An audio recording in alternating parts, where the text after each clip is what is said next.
তো আজকে দেখো ক্লাস 7-এর তুলসী প্রকাশনের যে ইংলিশ বইটা রয়েছে তার 251 পেজের যে এক্সারসাইজগুলো রয়েছে সেগুলো নিয়ে আজকে আলোচনা হবে। তো দেখো আজকে ফার্স্ট ইউনিটের মডেল সেট নাম্বার 12। তো দেখো, তো এ থেকে দেখো write T for true and F for false statement বা ট্রু ফলসগুলো বক্সের মধ্যে লিখতে বলা হচ্ছে। তো এ নাম্বারে দেখো আকবর ওয়াজ সামন টু দ্য কোর্ট, অর্থাৎ আকবরকে কোর্টে ডাকা হয়েছিল, এটা অবশ্যই ফলস হবে যেহেতু বীরবলকে কোর্টে ডাকা হয়েছিল। 2 নম্বর দেখো ডিএরটা দেখো the never argued that he had sold the well including water in it, অর্থাৎ নেভার প্রতিবেশী আর্জি জানিয়েছিল যে সে কুয়াটা বিক্রি করেছে, সাথে কিন্তু জলটা বিক্রি করেছে, অবশ্যই এটা ফলস হবে যেহেতু তিনি কুয়োটা বিক্রি করেছিলেন, তিনি এটা আর্জি জানিয়েছিল।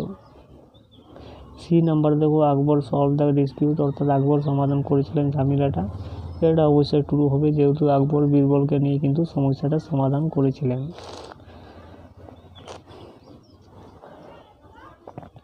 এরপরে বিয়েরগুলো দেখো অ্যান্সার দ্য ফলোয়িং কোয়েশ্চেন, নিজের প্রশ্নগুলির উত্তর এখানে লিখতে বলা আছে। হু wanted to charge money and why, অর্থাৎ কে চেয়েছিল মানি চার্জ করতে, অর্থাৎ টাকা চার্জ করতে চেয়েছিল, এবং হোয়াই এবং কেন, তো উত্তরটা এইভাবে লিখবে। দেখো হিজ নেবার, অর্থাৎ তার প্রতিবেশী, wanted to charge money charge করতে চেয়েছিল because the man wanted to draw water from the well, কিন্তু কেননা লোকটা চেয়েছিল কি কুয়ো থেকে জল তুলতে।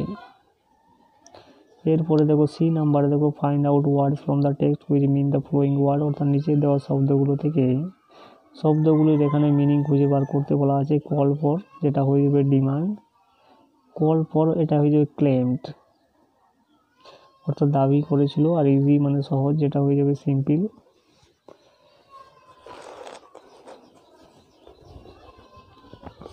এরপরে গ্রামার অ্যান্ড ভোকাবুলারিগুলো দেখো ডু এজ ডিরেক্টেড। এ নাম্বারে দেখো change the form of degree of the adjective in the chart, অর্থাৎ এই চার্টে যে অ্যাডজেক্টিভগুলো রয়েছে তার ডিগ্রি চেঞ্জ করতে বলা হচ্ছে। হ্যাপিটা হয়ে যাবে হ্যাপিয়ার এবং হ্যাপিয়েস্ট, সুপারলেটিভ হবে হ্যাপিয়েস্ট। এরপর বিয়েরগুলো দেখো fill in the blank with the correct form of verb in bracket, অর্থাৎ ভার্বের কারেক্ট ফর্ম দিয়ে এই ব্ল্যাঙ্কটাকে পূর্ণ করতে বলা হয়েছে। তো দেখো এখানে নাও রয়েছে, তাহলে এটা হবে প্রেজেন্ট কন্টিনিউয়াস টেন্সে, তাহলে কন্টিনিউয়াস মানে আইএনজি ভার্বের সাথে, তাহলে রেনিং, আর প্রেজেন্ট কন্টিনিউয়াসে এম ইজ আর একটা বসে, তাহলে ইট থাকলে ইজ বসে, তাহলে ইট ইজ রেনিং নাও।